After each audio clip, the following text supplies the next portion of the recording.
everyone, and welcome to the All Things ITSM Global Podcast coming to you from SITS in London. I'm Kirsty McGowan, I'm here with Ivor McFarlane. Hello.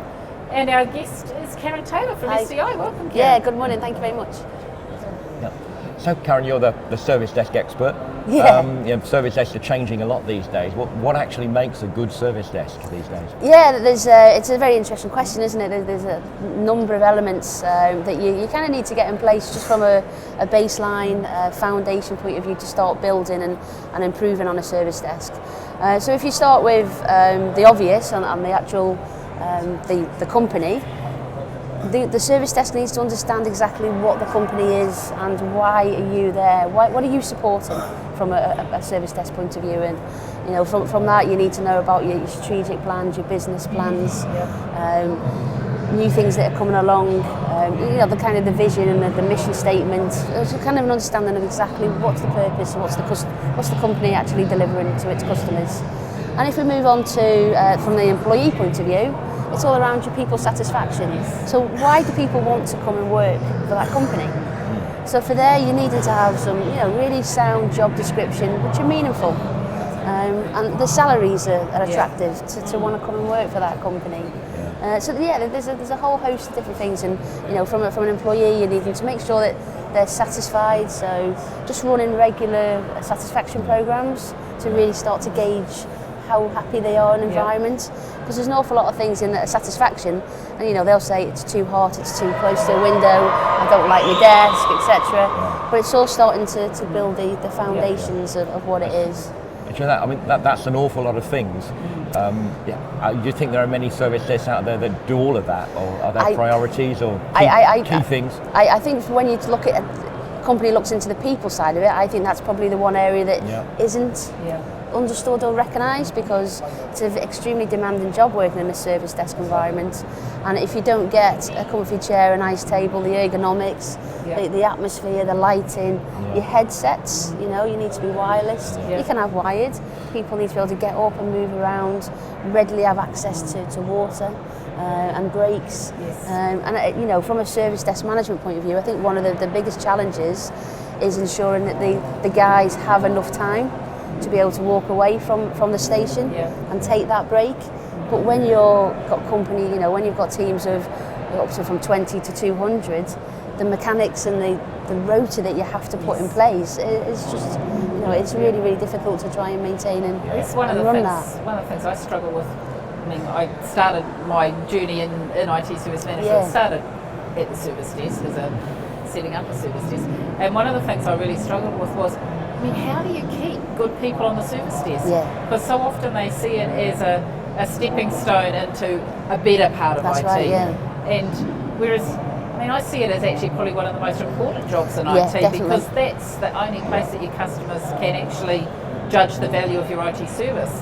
So if you constantly get a churn of people through the service desk, how do you keep the quality of your service desk up there? If you look at what you put in place, so empowerment to your guys, making sure that they know that they can actually make decisions, the environment they work in, the culture that you actually breed. So we certainly had a culture of openness, honesty. I would make sure I was in amongst the team, making sure that they were encouraged, identifying and rewarding good work and recognising it, and publicising that to the customers, so they knew that they were extremely valued by the customer. And I think if you put all that in together and give them the opportunity to make development ideas and be able to take time out and put continual service improvements in place and feel empowered to do that, then we had an extremely low turnover, and people wanted to come and join our team. So it was kind of... So you actually think the service desk can be a career destination absolutely, rather than a stepping stone? I've seen a few service desks, and I recall one that stands out, and that was in Adelaide, and their focus there was, his prime concern was staff turnover, because it cost him a lot of money, and he dealt with that by making it a place where people wanted to come. Yes. He had a waiting list of people to join, and that so impressed me. That was his key area. And I think in that 5 years where I came in as service desk manager and then ended up as a service delivery manager, we made sure that we turned the table, that it was somewhere you aspired to come and work.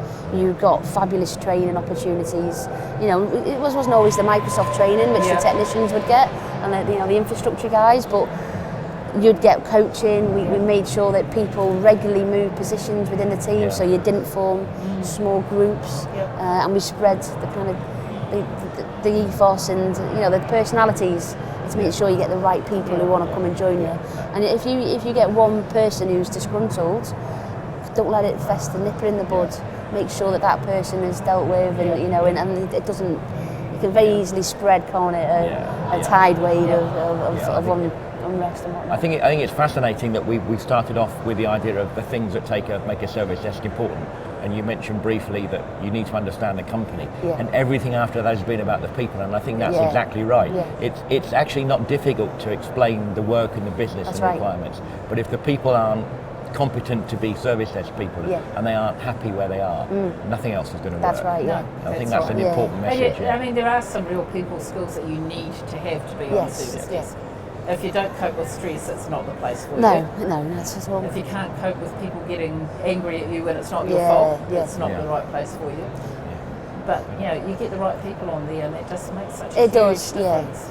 And it's educating them and making sure that they feel welcome and valued, and making giving them the opportunity to go on diversity, inclusion training, customer service training, how to deal with the difficult customer, giving them all the skills and regularly reviewing it. And so one of the key things that we undertook was every month you would do a sample of 3 or 4 different calls, and you'd monitor it and score it against a number of technical and soft skills that we were looking for. How did you introduce yourself? Did you go the extra mile and take ownership of the call?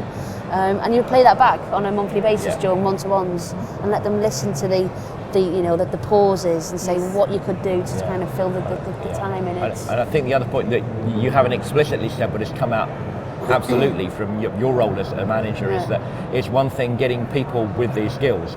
It's an even harder job and a more important job to getting managers that appreciate those skills and encourage most them. Definitely. Because it's way too easy just to sit back and say follow the rules. I think there's a perception out there that a service desk manager's job is an entry kind of a level management job as well, and it's not. From a service desk manager, you've got to know the strategic thinking of the organisation and be upstream very early on of what's coming you. So that the minute you get an understanding that there's a new product or there's a new service going to be coming on board, you're in there right at the beginning, you follow that journey right the way through, and you make sure that your guys get the right education, training, understanding, documentation, so that when it does go live, they're ready for it and they're able to just go on and support it. It doesn't happen as often as it should. There's a lot of service desks that are still set up to fail because products get thrown over the fence on a Monday morning and say, we've got this new service gone live this morning, here you go. And it still happens. That still amazes me that people still actually function that way. And the other one that really I think makes a difference too is if the service desk isn't privy to what the strategy of the company is and what's happening, how on earth do you manage to prioritise calls if you don't actually know that what's actually important to the company's bottom line? And I've seen far too many examples of when I've gone into companies where they just don't have any understanding. It's it's Joe Blogg's phoning up, so he's got to have more of a. They don't understand. So from a local government point of view, you've got the elections. That then becomes an extremely critical period of time. So that small, normally within the year, it's a small system. It just maintains and manages itself. During 3 months of the year, on a general election, it is critical. It is the heartbeat of any organisation, isn't it? So it's I've certainly seen that. And, I mean, one of the places I've seen get it right was the insurance company in Norwich. You can work out which one. You think they very much cared about their senior managers, but the absolute priority was the telesales team. Because if they went down, they stopped making money. And the service desk understood that and would tell the CEO, I'm sorry, but I got something more important to deal with. And getting that message through and getting them supported in saying it was crucial. And from a till point of view and the infrastructure, it's getting the people. So we've talked about the company, we've talked about the employees and making sure they're happy, but then it's what really ticks all their boxes is the right system management tools in place that feed the information through, so that they're not having to go off to second, third line support teams to say, we've just had this issue, what happened last night from a change point of view and did it fail? It's readily available on their screen. You know, it's like a NASA centre of saving, isn't it? So it's all the information's available there for you. That communication has to be right from the top of the company, and it has to go through everything that happens. The service desk should know about. Definitely. Because if they don't know it, they can't do anything about it. No, not at all. I look at the example of my husband, who's not in IT at all. He does maintenance in an underground mine, but he knows if something breaks down, they know the exact cost per hour of that machine being down, and they know that it changes from day to day. If a particular machine is down on a Thursday or Friday, they have to all jump and do it, but if the same machine's down on a Monday, it doesn't matter, so they can park it to the side. But they know the costs. Too many service desks don't know the costs of downtime. I went into an organisation for betting, online betting, and it's a really big business. And if one of their systems are down, it's critical. You're going to lose a huge amount of revenue. And the service desk manager there was trying to put a picture in place to say, for every 10 minutes lost, or even every 5 minutes lost, that's a Ferrari. And it was visible, and they would put visual pictures to say, we've just lost another Ferrari, and it would count up. And suddenly people would be able to make the connection to say, right, I understand this a lot better now, that this system being offline is costing an awful lot of money. And then it's that variation. I remember working at the Foreign and Commonwealth Office, and we had an interesting meeting where the development and testing team were adamant that they told the service desk everything they needed to know, and the service desk didn't believe they did. So we looked and investigated, and they were passing over the specifications as hundreds of pages of technical garbage. So it's not just throwing stuff at the service, it's actually communicating. It's the right level of information. Giving the right knowledge, not data. You've got to give them the wisdom they need to actually solve the problems. It was interesting. We introduced a password reset system. And I was like, that's great. We've been asking for it for a long time. We're taking an awful lot of high volume calls for a basic password reset. And it went live. The marketing wasn't fantastic, so we still got a lot of calls through. And then I asked the question, so where's the output? Where's the report that's showing me how many people are now self-serving? Oh, we haven't installed that module. And I was like, what, are you crazy? I said, that's the intelligence I need. And the technical teams didn't understand the importance of enabling the reporting and the data and the stats, because that's what drives our behaviours from a front line. It's interesting. So I was like, it's really good. Well, thank you very much for spending some time with us this morning, Karen. It's been it's great to talk about service desks. You could talk all day, couldn't you? You could talk all day about service desks because they're the heart of the organisation. Yeah, definitely. And underrated.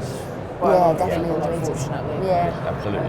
Thanks very much. Yeah, lovely. Thanks very much. Karen. Cheers. Thank you.